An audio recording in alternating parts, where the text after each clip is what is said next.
Well, it's a blockbuster. Let's get straight to it. Obviously, the Parramatta Eels taking on the Melbourne Storm, and all the news this week, and we've spoken about it on the show throughout the week, has been Mitch Moses, whether he will re-sign with the Eels. He said he would sign by round one. He hasn't. Where are we at? Well, he wanted to make his decision. He came out public and said, you know, he'd like to have his mind made up before kickoff. I don't think that's going to happen. You know, discussions were ongoing between the Eels and Moses' management. Why isn't it going to happen? I just don't think he's made his mind up. I honestly don't think that he's got to the point where he's comfortable enough to make a decision. He's still got the West Tigers in the background to make him the highest paid player in the game. But it feels like he has made his mind up. He just hasn't made the call yet. That's what I'm hearing. That's what everyone's been talking about. Yeah, we're still playing the waiting game, Braith. And as PK pointed out on the show earlier in the week, his management are angling for an additional year from Parramatta. They've offered 4 years at this point in time. They're pushing for that 5th year because that's what the West Tigers would be prepared to go to. But I found this interesting today, where Mitchell Moses has actually picked the phone up over the course of the last couple of weeks and rung Curtis Sirinen at St Helens and said to him, listen, we'd love to have you at Parramatta effective immediately. If I know you're contracted for this year, is there any way we could get you here? To me, that tells you where Mitch's head at, that surely he's going to remain in blue and gold. That's a fair indication. Oh, look, I'm sure he's going to stay at Parramatta. I think the whole thing is that he's just trying to stare down Parramatta and get the extra year. And I think Parramatta are in no hurry to do that. And but I really don't see what the big deal is. Like, he's playing at Parramatta this season. I know there's a few people out of their tree that he hasn't made his decision and it's unfair to the fans, but as far as I'm concerned, he's playing at Parramatta. He's going to do his best. He's more than likely going to be at Parramatta for the next several years after anyway. Well, I agree. I mean, I don't think it's a huge deal myself. Well, but he's put, hang on. But Mitch has put the pressure on himself by saying... Not pressure. But he said publicly that he was going to make a decision by round one. That's why we're all still talking about it. But things change sometimes in negotiations, or he was probably hoping to make a little bit more progress in the 5-year deal discussion with Parramatta, and he hasn't made that. But at the end of the day, if no one moves, no one changes. He's still playing for Parramatta this weekend. He's still going to play the rest of the year at Parramatta. And more than likely, he's going to re-sign him with Parramatta at some point. At some point, he might say to himself, you know what, or his manager might say, you know what, they're not going to go 5 years. Let's just take the deal as it stands. The only thing Parramatta can do is sit and wait, or if they, I don't think they would, but if they wanted to really put the acid on him, pull the offer. Pull the offer. That won't happen. He's holding a pair of aces. At some point, it may come to that though, but I don't think that's anywhere near that. Yeah, but they won't do that. And where's he going to go? He's going to stay there. He's going to keep playing, and I don't think he's going to give any less, whether he's signed or not. He's in the box seat. I think it's only a matter of time now. The big recruit over the off-season, Josh Hodgson, for the Parramatta Eels. Reid Marnie gone, a big loss. We all know that. Gone to the Bulldogs. Hodgson wasn't great in the trials. I only seen one of the trials. It was underwhelming. I believe he's got a lot of expectation. They need him to deliver. Yeah. To be any chance of winning a premiership, there is a lot of pressure on him. Will he deliver? I think it's a huge risk that the Eels, don't forget he's coming off the ACL, he's in his 30s now, and he was once competing with Cameron Smith as the best hooker in the game, but that was a long time ago now. The concerning thing for me and the interesting thing for me is the makeup of the Eels side. Given where Josh Hodgson is at the moment, I thought they would have carried another back, or at least a backup hooker on the bench, but Brad Arthur's gone with the 4 big men, which is an indication to me that they think he can get through 80 minutes. And which is interesting. That's going to be a huge ask first game back against the Melbourne Storm. I think you just ignore his trial form. I think he's come off a knee reco from last year. He didn't play, other than the first 20 minutes of the first game, he didn't play any football. He came back, Parramatta have eased him back into the game, give him as many minutes as he felt he needed. Of course he's going to be rusty, but he's going to come back. And knee injuries aren't like they used to be. You used to come back from knee reconstructions and you'd be 3 or 4 yards slower than what you were, and you couldn't step like you couldn't move around on the field. They all pretty much come back these days, near enough to what they were. The only concern is his age. But again, footballers, they don't age in dog years like they used to. Well, it's not his first knee reconstruction. He's had 3 now, but the thing with Josh, you go back to 2019, the Raiders made that grand final.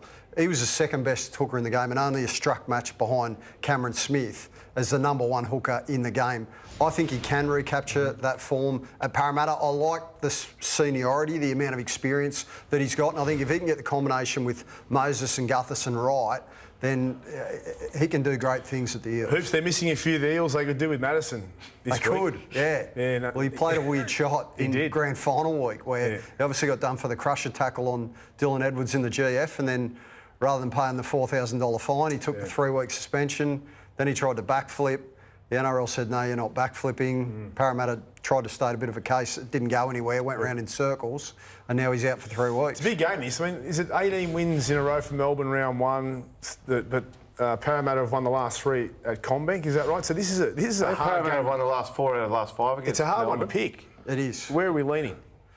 I'm leaning slightly towards the Storm, given Munster's playing, Jerome Hughes is playing, Harry Grant's playing. You look at both packs, both a little depleted. Like, they're definitely going to get better over the course of the season. But I think in those key positions, Melbourne's smarts and seniority might just be able to get the job done. To the Storm now. Champion coach Craig Bellamy has given the strongest indication yet that this year will be his last when he spoke to us on NRL 360 earlier this week. Take a look. Yeah, like I say, I haven't really, thought about it too much more. But I'm pretty sure this is going to be me last year as a head coach. I'm not quite sure when the club, want that definite answer. But like I say, I want to give them plenty of time, to find a new coach. And as I said, I know 3 or 4 months ago, I can't see anything changing this year into me not retiring at the end of the year. I think it's just time that it's time for the club probably to have a new coach as well. Yeah, this was on Monday night, NRL 360. All of us on the panel were taken aback by this. We did know that he was considering finishing up at the end of this season, but that was a pretty good indication that it may well happen.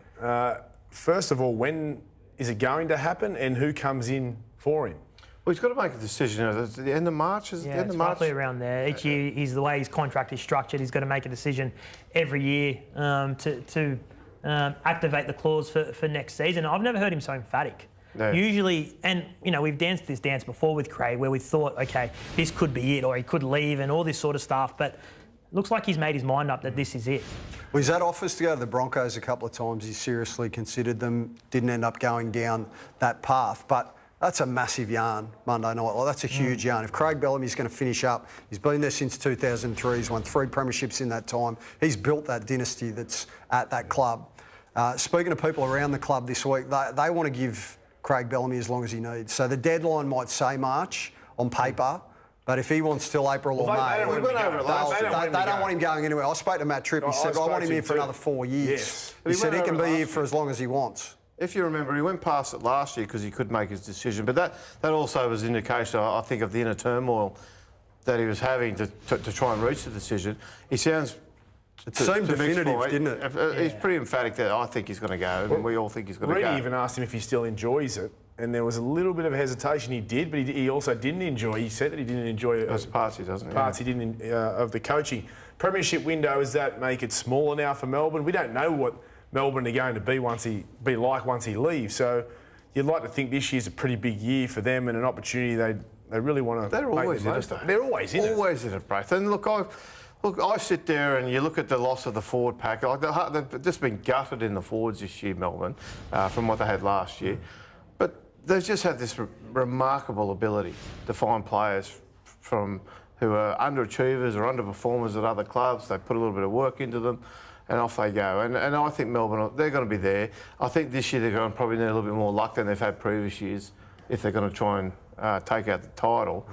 But they're still going to be. They're going to have teams looking over their shoulders. Don't worry. Oh, they'll be there. My question is that knowing that the great Craig Bellamy is moving on, most likely, they don't know what they're going to be like. No one knows what they're going to be like after. I mean, they've been great because you're is right. it because of him? Of course it is. But yeah. the other part too is they've been so strong with their succession planning, and like for years, Harry Grant just sat there waiting for Cameron Smith to retire, and everybody else was trying to have a chip at him. He got loaned out to the Tigers, if you remember, because he was first grade ready for probably a year before he actually got there. Yeah. And they've had this history of players, like even. You go back to when Matt Orford was there and they couldn't find a halfback, then suddenly they get this other kid, and we'll give him a go. His name's Cooper Cronk. Manufactured You Cooper know what I mean? Cronk. Like, but that's a fair fine. But that's and even Billy Slater goes, the best fullback we've ever seen, hang on, look at Pappenhausen, and he's an off-cut from the Tigers, but look what he's doing. So they've got this ability to just turn these players in. Craig could do anything this year with these players. Like, there's very likely players at Melbourne right now that very few of us have heard of in the general rugby league world, that by the end of the year, everyone will be going, gee, what about this kid? As a player, Braith, what does that do for your mentality when you hear your coach make a statement like that on Monday night? Well, you think, okay. I think it's extra motivation. Right. What Craig has given to that club and how that club, the culture that they've got and how serious they take every season, how consistent they are. And he's a club legend. They want to send him out the right way if that is the case. I'm sure he'll indicate to the players at some point so they'll know throughout the season. They're probably unsure now if it is his last year. It wasn't an announcement, but it looks like it will be. But he'll go away, Braith. He'll go away. Some other coach will be named. He'll slip in next year. It'll be on, and Craig will be around the club still. He indicated that on Monday night. So who takes over though, PK? Well, they look at it as a Mark Bretnell. Yeah. They look at it. Jason Rolls has been mentioned, although the indication is the Roosters, he's got another year to go at the Roosters. They don't want to allow him to go. But I'm sure at some point his manager will have a discussion that not even Rolls knows about with the Roosters to see if they would be willing to release him. I don't know where else they go. Billy Slater's been mentioned. Matt Tripp's very keen on Billy Slater. Billy Slater's got so much going on in his world with the Origin coaching and his other media duties. Could he do it? Would he want to do it? He would. Financially, it's not a lot different from what he'd already be close to earning now, I imagine. That said, Billy's a man for a challenge. And Billy has got footy nous. It's whether Billy wants to go through the heartache and the drain that first grade coaching is, and the hours you've got to do, and all the other stuff you've got to do around it with the sponsors and the cuddles at night when you get a phone call. 24/7. It is, 24/7 but they've got some they've got a lot of people there who are capable of doing the job. Quickly, they are. I will just say this, Brad. They are leaning towards hiring from within, though, rather than getting another recognised coach from somewhere. They want a Melbourne Storm personality.